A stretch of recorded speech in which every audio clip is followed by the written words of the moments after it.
Get ready for another wild ride through Reddit. Today we're exploring r/Pettyrevenge with 6 absolutely incredible stories. These posts had everyone talking, and I know you're going to love them. Hit like if you're excited. This story is titled How I Stopped Someone from Giving My Number Out. Posted by u/ValkanSanitPlayer. Yep, one of those stories. This one's kinda short. I have had my current phone number for about 2 years. And for a while, I would often get phone calls and messages from all sorts of people asking for a Tom. Despite all my efforts to tell Tom and his contacts that they have the wrong number, they wouldn't listen. Eventually, Tom started giving out my number to real estate agents and other businesses to annoy me. At this point, I got sick of this bullshit, so the next time someone called me asking for a Tom, I would message them back and tell them, "Hey, it's Tom.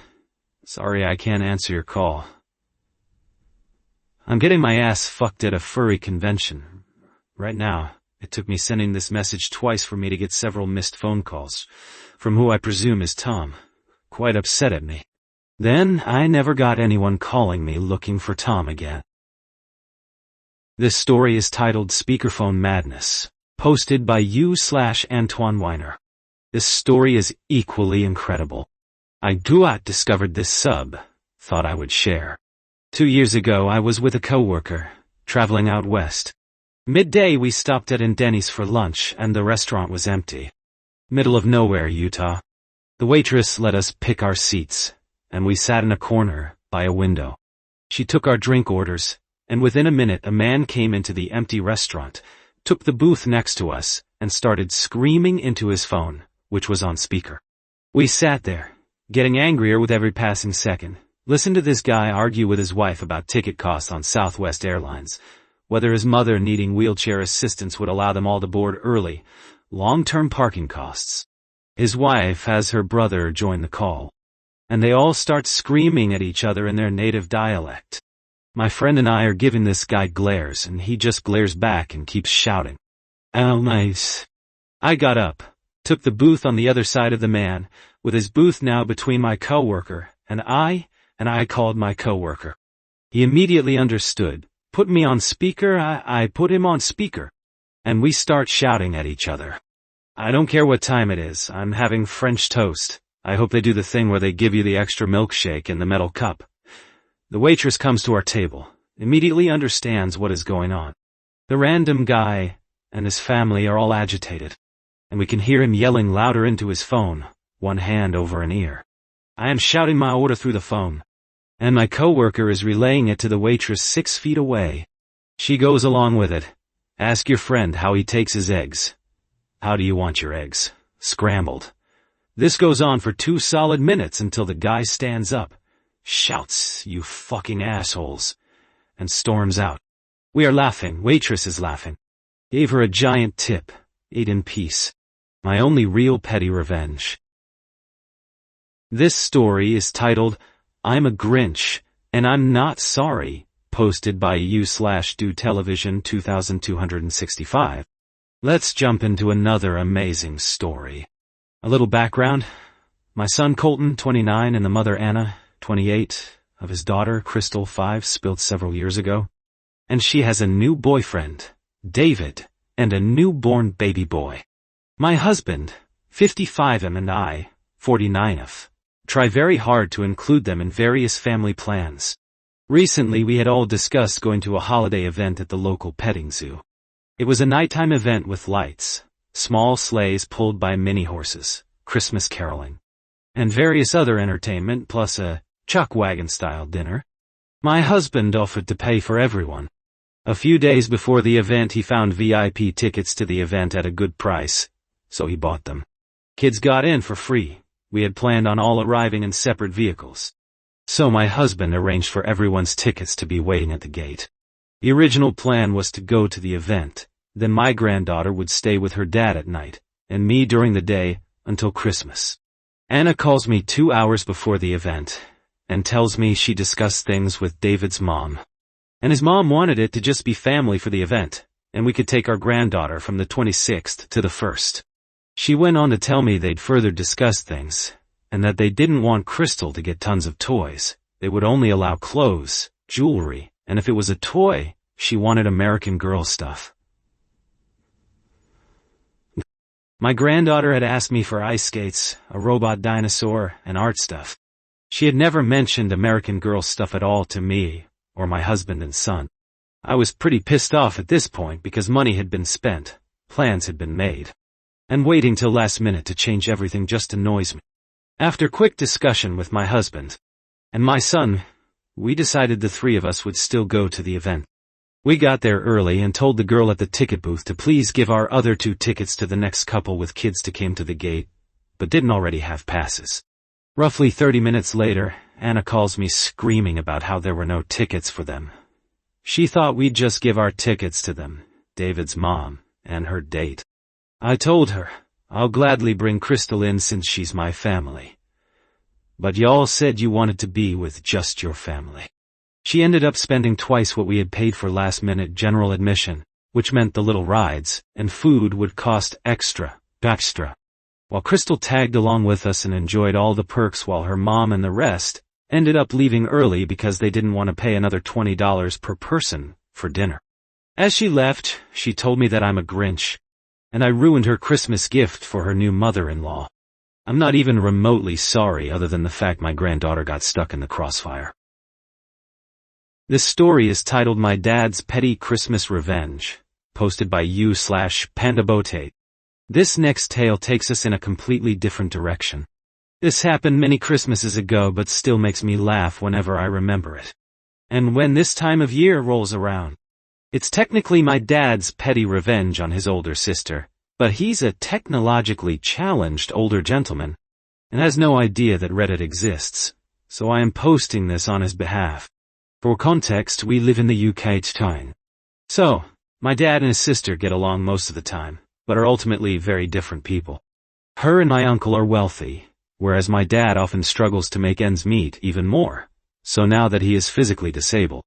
Even though he's had a harder life, my dad has always been an optimistic guy with a great sense of humor. My aunt, on the other hand, is very serious, and her wealth has made her quite snooty, and unable to relate to the hardships my dad deals with, which is a major point of contention between them. This always becomes more stark at Christmas time when my dad often can't afford to give gifts as lavish as hers, and she acts very resentful of that. One Christmas, my dad was looking for a gift to give my aunt and uncle, and found a pair of animatronic singing dogs in a charity shop. They were vintage, very silly, and made my dad, sister and I laugh a lot. My dad knew my uncle would also find them hilarious, so he bought them as a gift for him and my aunt. They were a hit at Christmas. We, my dad, his girlfriend, my sister, and I, traveled down to my aunt's house for Christmas Day and unveiled the dogs to much applause. My uncle laughed himself to tears. Their cat tried to attack the dogs as they sang, which made everyone laugh harder. And we all had a great time. My aunt, however, had a forced smile on her face the whole time, and was mumbling something to herself about not having anywhere to put them. For reference, her house is huge. Like 6 bathrooms and a heated swimming pool. Huge. There was plenty of space for the dogs. It was very obvious that she just loathed them with every fiber of her being. When it was time for us to leave, my dad's girlfriend started packing our things into the car, and we all said our goodbyes. Unbeknownst to us, my aunt had shoved the dogs into our car, while my dad's girlfriend's back was turned. We didn't realize they had come back with us until we were home. It put a dampener on our otherwise fun day. We were all a bit put out, except for my dad, that is.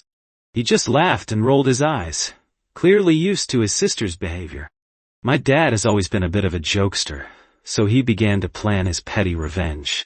He found a fancy empty box that had once contained a posh, luxury brand of beauty products, something his girlfriend had received as a Christmas gift from a friend. He put the dogs inside it, along with a handwritten note. Then he packaged it up, wrote my aunt's address on it, and dropped it off at the post office. We never knew how my aunt reacted to it, nor saw those singing dogs again, but my family and I all have a good chuckle whenever we imagine her reaction to opening what she thought was an expensive gift, only to see the dogs and read what my dad wrote. A dog is for life, not just for Christmas. This story is titled, The Office White Elephant Gift Exchange Should Not Be Mandatory, posted by u/Soratomotor. This story is equally incredible. I hate white elephant office gift exchanges. Every year, our team competes with 2 other groups on our floor. Participation isn't mandatory, but there's a distinct message of, everyone is expected to be a part of this team-building exercise. The combined group is large enough so anyone can add a gift, anonymously. For the past few years, I have been secretly sabotaging the exchange in the hopes we'll switch to Secret Santa so I can opt out. My petty revenge. Every year I contribute a nice gift, obviously from me, along with 1 or 2 anonymously given bad gifts. Every year I get a little bolder and go a little farther. Here's what I've contributed for the past few years. 2021. I put a potato inside an iPhone box and shrink-wrapped it. 2022. A Bible from a used bookstore, a toy American flag, and a red MAGA hat I found in a parking lot. The next day, HR sent an office-wide email about politics in the workplace. 2023. Toy handcuffs, a cheap eye mask, and a cat toy I modified to look like a riding crop. The next day, HR sent another office-wide email. 2024. A bottle of Robitussin, a bottle of Night Train, and a copy of the National Enquirer. Our white elephant exchange is next week. I'm thinking about giving a carton of cigarettes and a set of fake eyelashes. Equals edited to add. Will you come back and update us? I want to hear what you choose, and what the reaction is yes. I wasn't expecting this to be so popular. I'm glad to know I'm not alone in my hatred for team-building exercises. And white elephant exchanges, especially when they're not mandatory but you can't decline to participate. I've found my people. Thank you. This story is titled Last Day in the Office, posted by u/Whispering Yoda. And now for our final story of today. I, 29 am, worked at a small company as a salesman for the better part of 4 years. As my sales went up, my income went down due to restructuring, etc. Meanwhile, my boss and I would butt heads pretty frequently, but somehow, not enough to get fired. On my last day, they took my accounts away in the morning, but wanted me to stay until 3 for an exit interview. I had already cleaned out my desk and legitimately had nothing to do, but wait. There ended up being a box, and a half of business cards left over, 700, that I hid everywhere. I didn't leave stacks here or there. I hid every individual one. My boss's shades were up, so I tucked close to 50 in between the shutters. When the shades close, it will rain. I put them under people's see-through rubber mats for their chairs. I tucked them into unused rolls of paper towels, so they fell one by one when in the dispenser. We also had a small warehouse with hundreds of boxes. Every single open box ended up with my business card in them. They are hidden throughout the first aid kit, behind pieces of art on the wall, lining the conference room windows, you name it. They will be finding my cards for years to come. And that's all for today's Reddit stories. These incredible tales never fail to amaze me. Subscribe for more compilations like this. What did you think? Drop a comment. Thanks for watching.